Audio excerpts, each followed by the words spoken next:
sugarcane began. Some settlers received land and earnings after 3 years of work. Others were needed, and slave laborers were then brought in from Africa.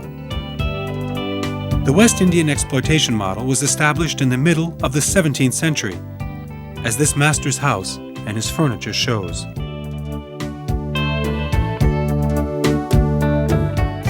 With ports on the Atlantic Ocean, Europeans developed a fruitful triangular trade of slaves. The goods exported towards Africa were exchanged for labor. Sold as slaves, these laborers were shipped to the West Indies on boats going to Europe full of tropical products.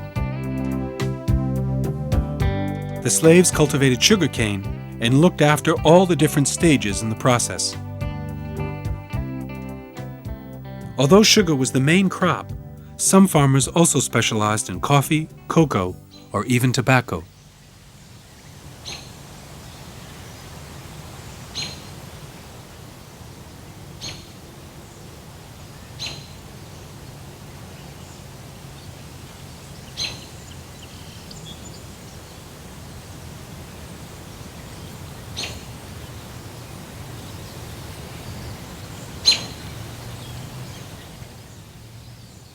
When slaves built these stairs in Petit Canal, the city had all the signs of a society based on slavery. A population of 95% blacks or colored people, an adverse judicial setting until 1848 of free men against a very strong majority of slaves.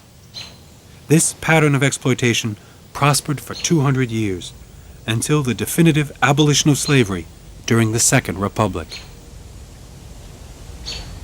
Victor Schellcher, a fervent activist for the anti-slavery cause, was the president of the Abolition of Slavery Commission.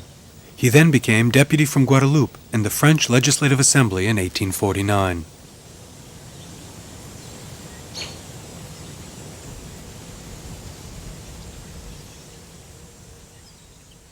Saint-Pierre.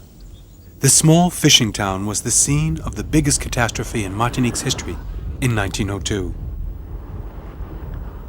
On the morning of May 8th in Fort-de-France, the horizon suddenly became black. A downpour of small stones and ashes rained on the town, creating amazement and then panic among the population. An enormous heated mass of 800 degrees came rolling down the hills, overwhelming in a few seconds the economical and cultural heart of the island, the town Saint-Pierre. In less than 2 minutes, 30,000 people died. The only survivor was a prisoner, saved by his cell. These ruins are the vestiges of the catastrophe that still remains in the minds of the Martinican people. At the top of the stairs, the Saint-Pierre Theatre was erected. It was very popular in its time.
West Indian architecture always shows a remarkable adaptation to the climate and to the local construction materials. The emergence of metal dates from the Industrial Revolution in the 19th century. Metal is perhaps the best defense against cyclones, earth tremors, and fires.